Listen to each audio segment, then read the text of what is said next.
programmation, tu es amené souvent à définir des fonctions. Alors une fonction, c'est quoi? C'est tout simplement un bloc de plusieurs instructions. Ça peut être une, deux, voire une centaine d'instructions. C'est en fait une commande que tu crées toi-même. Alors tu as déjà utilisé des commandes ou des fonctions, par exemple la fonction print. Donc tu mettais print, entre parenthèses, un message par exemple, qui allait s'afficher dans la console. Donc voilà, print avec des parenthèses ouvertes, parenthèses fermées, c'est ce qu'on appelle une fonction ou encore une commande. Mais cette fois, tu vas définir toi-même ta propre commande, ta propre fonction.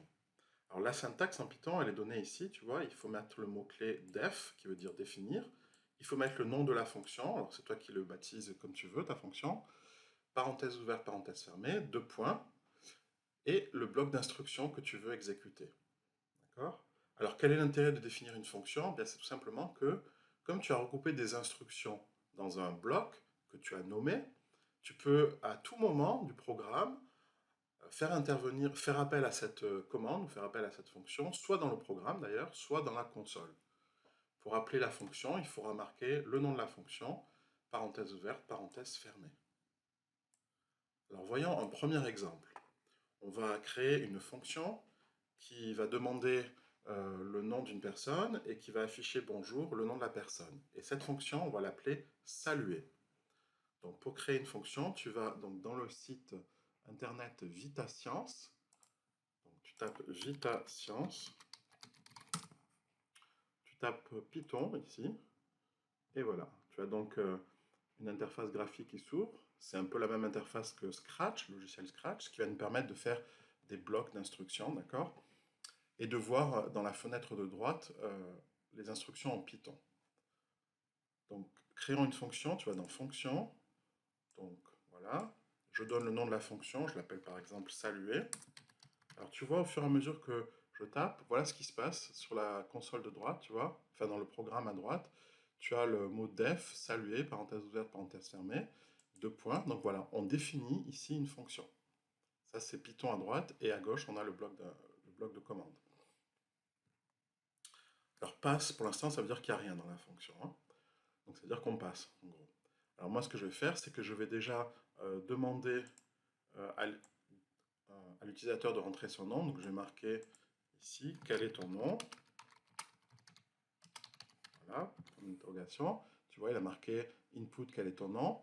Alors pour l'instant, tu vois, c'est pas mis dans la fonction encore, hein, mais une fois que je le mettrai, ça se mettra automatiquement dans la fonction. Donc la réponse, je vais la mettre dans une variable. Donc je crée une variable que je vais appeler réponse. Je peux l'appeler nom si je veux aussi, hein, mais je vais l'appeler réponse. Donc voilà, et je vais donc fixer réponse à demander du texte à l'utilisateur. Autrement dit, ça veut dire que la réponse de cette question, à cette question va être dans la variable réponse. Donc le input quel est ton nom, la réponse va être mise dans la variable réponse, ici. Maintenant, je souhaite afficher bonjour, par exemple, donc il y a un print qui s'effectue, bonjour. Et enfin, je vais afficher ma réponse. Donc je fais afficher, et au lieu de mettre bonjour, je vais chercher ma variable réponse que je mets ici. Ok. Donc voilà ma première fonction qui s'appelle saluer, d'accord, qui contient trois instructions. La première instruction, c'est on demande à l'utilisateur son nom et son nom est rentré dans la variable réponse. La deuxième instruction, il s'affiche bonjour. Et la troisième instruction, il s'affiche la réponse à la question quel est ton nom. Okay, donc on peut exécuter ce programme. Et tu vois que dans la console, tout en bas, il ne se passe rien. Pourquoi? Parce que même si j'ai défini la fonction saluer, je ne l'ai pas utilisée cette fonction, j'ai juste défini. D'accord? Donc pour faire appel à cette fonction, il faut que soit dans la console, soit dans le programme, je mette saluer, parenthèse ouverte, parenthèse fermée. Donc là, je fais appel directement à la fonction et j'exécute en faisant entrer. Donc il me demande quel est ton nom, je mets Joël, il me fait bonjour, point d'exclamation, Joël. Voilà. Non, on verra après ce que ça veut dire plus tard. Tu vois, donc ça c'est une première façon de faire, c'est de faire l'appel de la fonction dans la console, mais j'aurais pu très bien également faire l'appel de la fonction directement dans le programme. Aller dans le logiciel Edu Python et faire un collage de ces instructions, donc avec CTRL-V. Donc hop, CTRL-V, voilà. J'ai recopié les instructions, j'exécute. Et dans ma console, je fais appel à la fonction saluer. quel est ton nom, je mets Joël, et il me fait bonjour Joël. Voilà. Donc la fonction saluer, donc je l'ai fait appel ici dans la console, mais je peux faire appel également à elle directement dans le programme. Hein, c'est possible. Donc je fais saluer, parenthèse ouverte, parenthèse fermée. Là j'appelle la fonction, et il me refait quel est ton nom, je vais mettre Paul, et il me fait bonjour Paul. Tu vois, ça marche très très bien.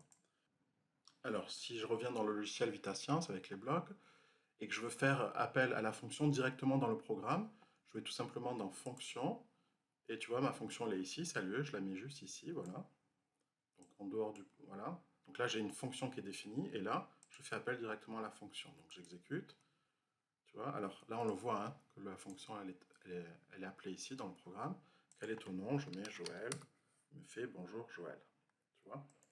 Donc voilà une première façon de définir une fonction. Alors, ce qu'il faut savoir également, c'est qu'une fonction peut prendre ou avaler des paramètres en entrée. Ça veut dire quoi? Bien, ça veut dire, par exemple, imaginons que, donc ça, je vais enlever tout ça, je ne veux plus demander à l'utilisateur de rentrer son nom directement. Donc ce que je vais faire, c'est que ici, tu vois, la fonction saluer, elle peut prendre comme paramètre, par exemple, le nom de la personne. Non, donc il faut que je crée une variable qui s'appelle nom, donc je vais dans variable.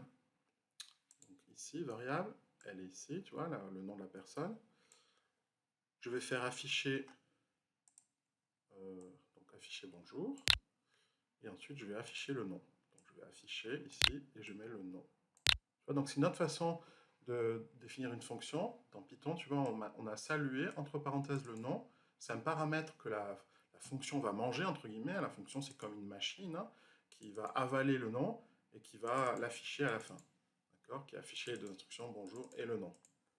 Okay, donc ça, on a dit qu'on a défini une fonction, mais avec des paramètres à l'intérieur. D'accord? C'est comme si la fonction, elle mangeait les paramètres. Par exemple, le nom d'une personne, c'est un paramètre. Okay, donc, exécutons ce bloc. Alors, tu vois, il faut que je fasse appel à la fonction, ici, saluer. Et il faut que je mette maintenant, dans la console, attention, il faut que je mette un nom, parce qu'il attend un paramètre. La fonction attend un paramètre. Donc ici, je vais mettre le nom, par exemple, Paul, tu vois. Et il me dit bonjour Paul. Si j'avais mis uniquement saluer tout simplement, ça n'aurait pas marché. Il me dit erreur, puisque il me dit missing one argument, ça veut dire ça manque un argument, c'est-à-dire un paramètre. Effectivement, la fonction elle a besoin de manger un paramètre. Et là, le paramètre, c'est le nom. Donc, si je lui mets par exemple Lisa, hop, il me dit bonjour Lisa. Tu vois? Alors, je peux mettre un paramètre ici, mais je pourrais mettre d'autres paramètres. Hein. Je pourrais mettre par exemple, alors pour ajouter d'autres paramètres, comment on fait? Ici, tu rajoutes, voilà, par exemple, tu peux mettre l'âge, par exemple. Donc, je regarde, l'âge a été créé, tu vois. S'il n'est pas, il faut le créer lui-même. Hein. Donc, voilà, donc je vais afficher ton âge est, par exemple. Donc, je peux dupliquer le bloc ici. Je fais afficher et je fais ton âge est de 2 points. Voilà, et je fais un dupliqué du bloc nom. Et au lieu de mettre nom, je vais changer en âge. Voilà. J'ai une fonction qui prend deux paramètres, le nom et l'âge, qui va afficher le nom et ensuite qui va afficher l'âge. Okay, donc, exécutons cette fonction. Donc, j'appelle saluer. Saluer qui? Ben, je vais saluer David. Et je vais mettre son âge. J'ai besoin du paramétrage, 15. Et me fait bonjour David, ton âge est de 15. Tu vois? Donc, voilà une fonction saluer qui a besoin ici de deux paramètres. On appelle ça des paramètres, nom et âge, ou on appelle ça également des arguments. Okay, donc ça, c'est la deuxième fonction de définir une fonction, c'est en utilisant des paramètres en entrée parce que la fonction, elle a besoin de se nourrir de ces paramètres pour, lors de ses instructions, elle va faire appel à ces paramètres, tu vois. Donc c'est comme si elle avalait les paramètres et elle les utilise dans le bloc d'instruction. C'est ça que ça veut dire, entrée. Hein. Ce sont des paramètres d'entrée. Mais une fonction peut également sortir une valeur, un texte, un nombre, en sortie. Là, on a affiché, mais imagine que on veuille stocker. Si je veux stocker, tu vois, l'âge, ben, je ne peux pas. Là, il est juste affiché. Donc, si je recommence, par exemple, je fais saluer. Je mets, par exemple, Pierre.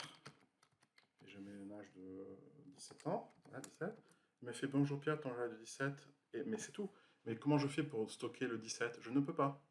D'accord? Ce qu'il aurait fallu faire, voilà, donc je te montrais, il aurait fallu faire un retour. Si tu veux stocker une valeur en sortie, donc la syntaxe est la suivante. Par exemple, allez, je vais créer une autre fonction, carré, qui va prendre un nombre ou un âge, par exemple. Allez, je vais prendre l'âge en entrée. Donc l'âge, j'ai dit. Donc une fonction qui prend l'âge et qui va retourner en sortie. Alors, c'est pas ce bloc-là. Si je veux retourner, il faut aller ici et utiliser le bloc fonction avec retour. Tu vois? Donc j'appelle la fonction carré. Le paramètre d'entrée, je vais appeler ça l'âge. Ok. Et le retour, ben, je vais mettre l'âge au carré. Donc l'âge au carré, comment je fais? Ben, déjà, j'ai besoin de la variable âge qui est là. Et pour l'élever au carré, je vais dans le paramètre mathématique, c'est-à-dire ici. Pour élever au carré, donc c'est une puissance, le carré. Donc voilà, toutes les opérations que je peux faire, elles sont dans ce bloc-là. Hein. Donc là, je mets l'âge, tu vois. Pas plus, mais au carré, c'est chapeau 2. Donc ça, c'est l'âge au carré. Et ce que je veux faire, c'est retourner cette valeur-là en sortie. Donc dans Python, voilà comment ça se marque. Donc on a défini une fonction carré qui prend comme paramètre l'âge, c'est cette variable-là, et qui va retourner, donc qui va sortir, si tu veux, l'âge au carré. Okay, et du coup, comme j'ai ce nombre qui sera en sortie, je pourrais le récupérer dans une variable. Donc exécutons-le. Par exemple, je fais carré de 5. Qu'est-ce qui s'affiche? Ça affiche 25. Ça marche. Carré de 10. Il s'affiche 100. Ok? Donc ça marche très très bien. Mais imaginons que je veuille stocker ces valeurs-là, c'est possible. Hein, dans la console ou même dans le programme, je pourrais dire par exemple A égale carré de 10. Voilà, ou de 12, tiens, carré de 12. Voilà, et si je demande que vaut A, ben c'est 144. Tu vois, j'ai pu stocker la valeur parce qu'il y avait un retour, parce que la fonction me retournait un nombre. Okay, ce qui n'était pas le cas tout à l'heure quand j'avais fait que des prints. Ça m'affichait des nombres, mais je ne pouvais pas les stocker, ces nombres-là. Donc avec un retour, je peux les stocker. Je peux le faire également dans la console. Hein. Donc pour le voir, on va recopier ça dans EduPython, si on va le faire. Donc tu fais CTRL-C ici, et tu vas dans EduPython, et tu fais un coller dans EduPython. Donc hop, voilà, je fais un coller, CTRL-V. Donc j'exécute. Voilà, je fais appel à la fonction carré de 4, ça fait 16. Alors si je veux, par exemple, tu vois, je peux créer une variable ici, A, qui sera égale au carré de l'âge. Donc voilà, j'exécute. Alors il me fait erreur. Pourquoi est-ce qu'il y a une erreur?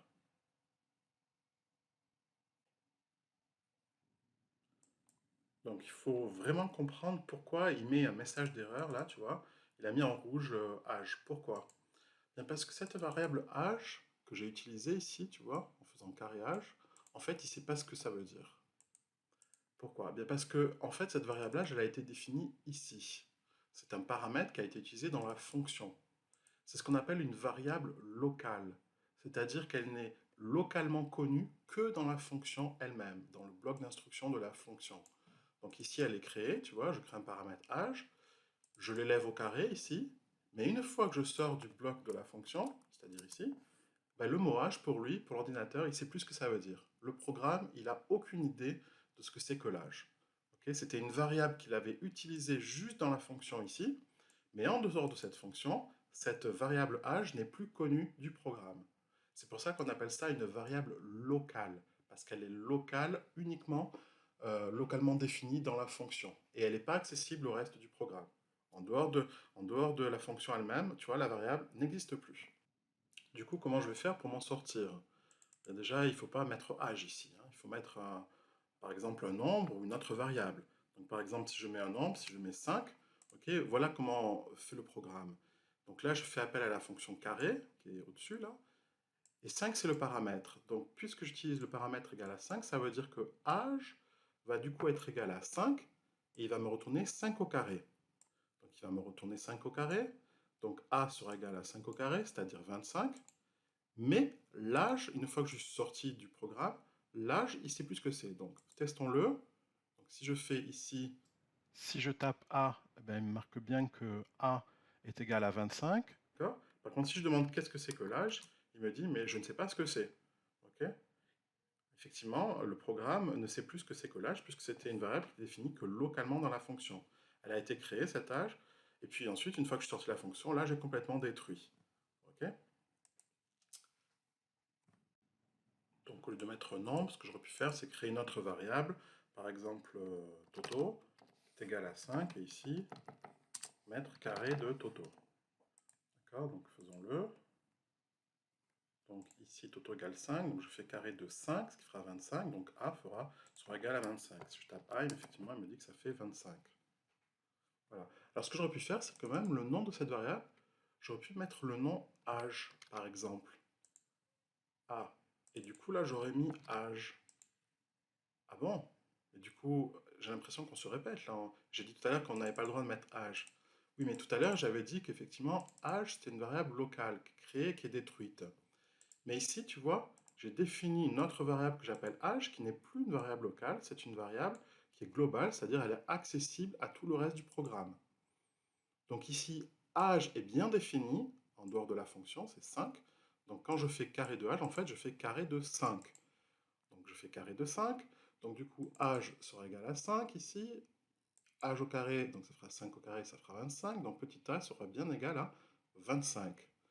Et cette fois, l'âge sera toujours égal à 5, puisque je l'ai défini en dehors du programme, en dehors de la fonction. Donc testons le programme.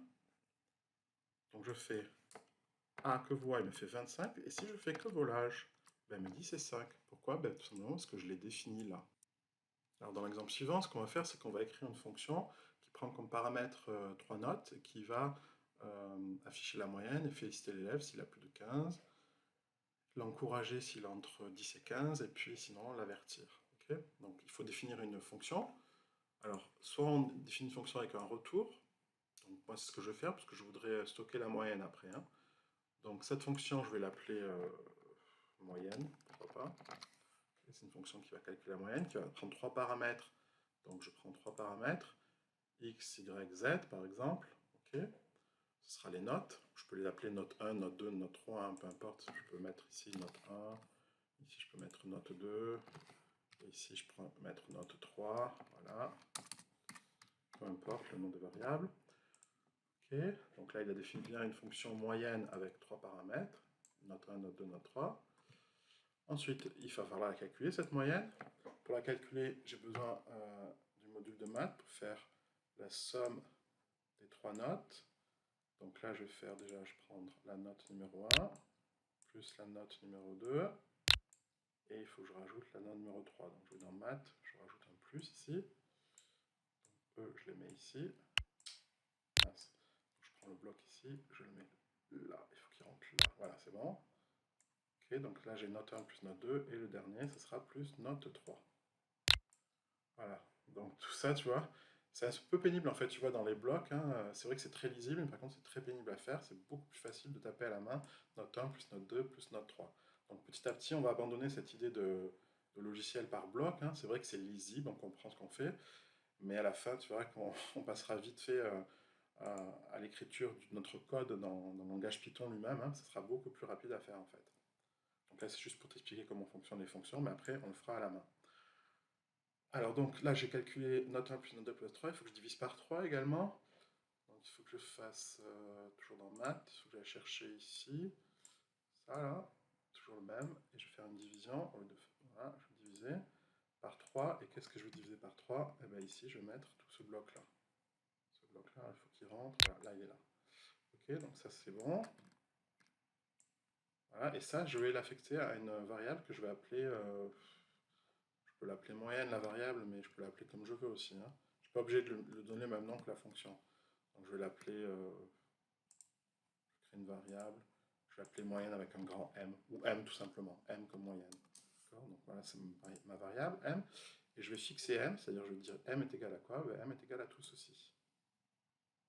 Voilà, donc ça veut dire M est égal à, ce qui est marqué ici, M égale note 1 plus note 2 plus note 3, le tout divisé par 3.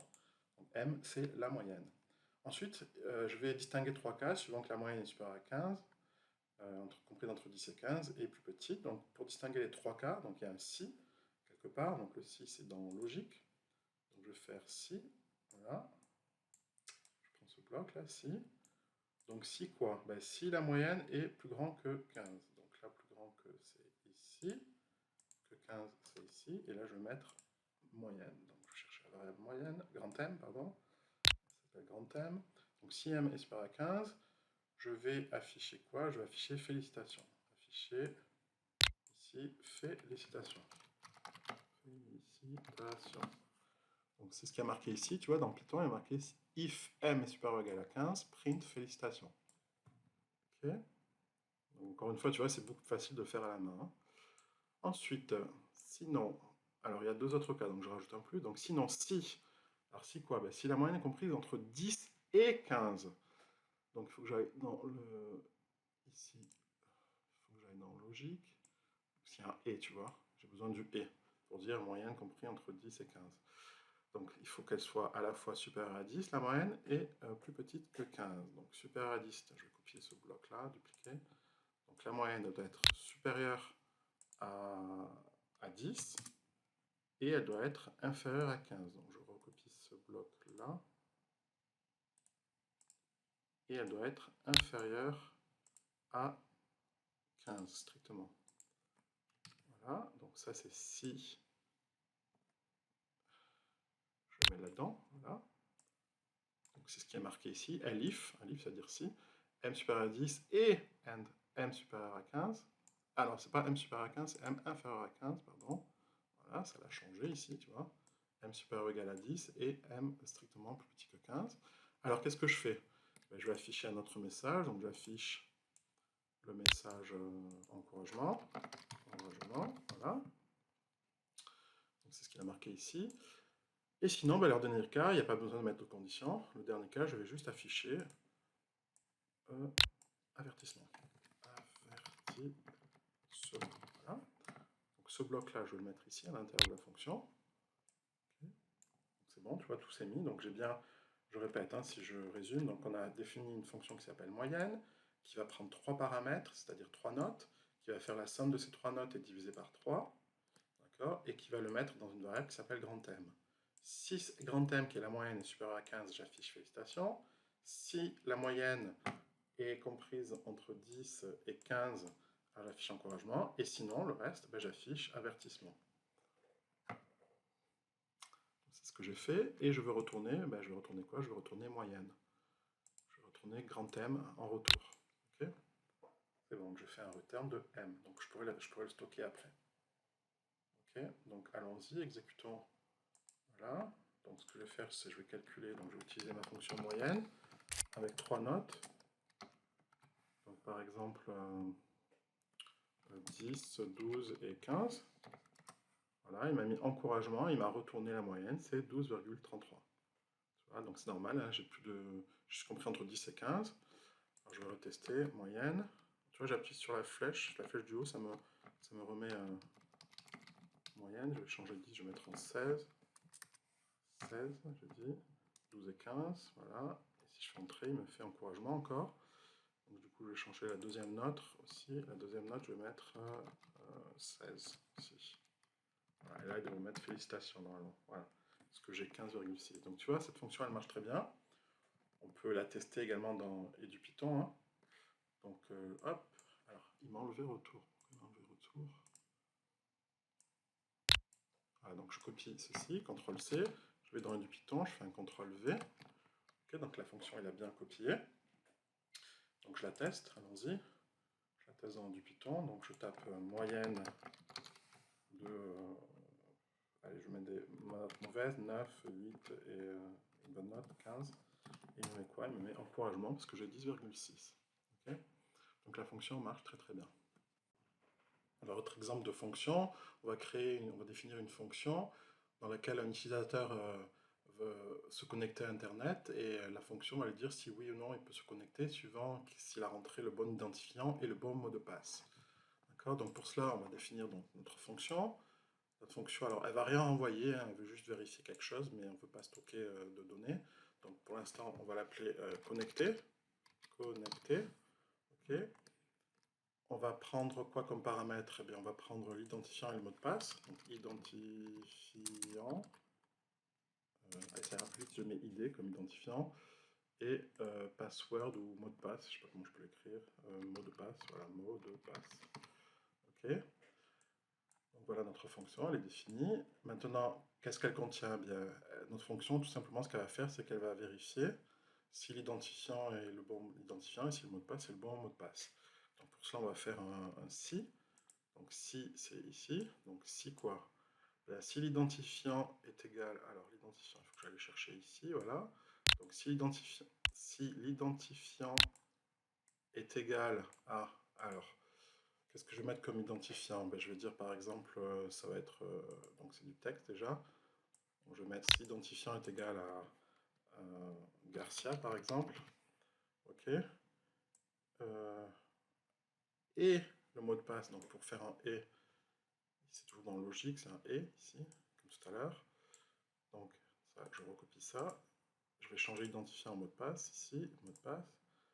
Et le mot de passe, je vais mettre viticole. Voilà. Viticole. Donc il y a deux conditions. La première condition, c'est l'identifiant est égal à Garcia. Okay. Et la deuxième condition, c'est le mot de passe est égal à... Le mot de passe est égal à viticole. Donc ça, je le mets dans mon si. Donc si l'identifiant égale Garcia et le mot de passe égale viticole, à ce moment-là, je vais faire quoi? Ben, je vais afficher connexion autorisée. J'affiche connexion autorisée. Connexion autorisée. Ok. Et sinon, je clique là. Sinon, je fais quoi? Ben, j'affiche, je clique le bloc, j'affiche connexion refusée. Accès refusé. Voilà. Donc voilà ma fonction, elle est toute simple, hein, tu vois. Ok, elle est définie, clairement. Je regarde dans Python si elle est bien définie. Donc on me dit, c'est la fonction connectée qui prend identifiant et mot de passe. Alors, je sais pas pourquoi, là, tu vois, il a mis I2. I2. Pourquoi il met des deux, je ne sais pas. C'est peut-être un bug, je ne sais pas. Bon, c'est pas grave, on va garder ça. Donc si identifiant égale Garcia et mot de passe égale viticole, alors on affiche connexion autorisée, sinon on affiche connexion refusée. Ok, donc voilà ma fonction, je l'exécute.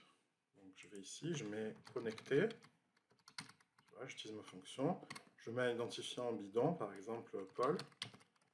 Par contre, je mets le bon mot de passe, je mets viticole, et il me fait connexion refusée.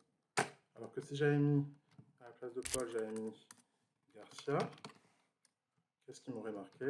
Il m'aurait marqué connexion autorisée. Alors je peux également la tester dans EduPython, donc je fais CTRL-C, hop, je vais dans EduPython, et je fais un CTRL-V.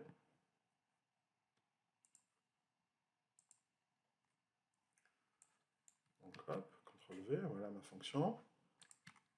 Je la teste, alors soit je peux la tester dans le programme, tiens, directement, donc je vais faire connecter, connecter, il me dit, tu as besoin d'un identifiant et d'un mot de passe.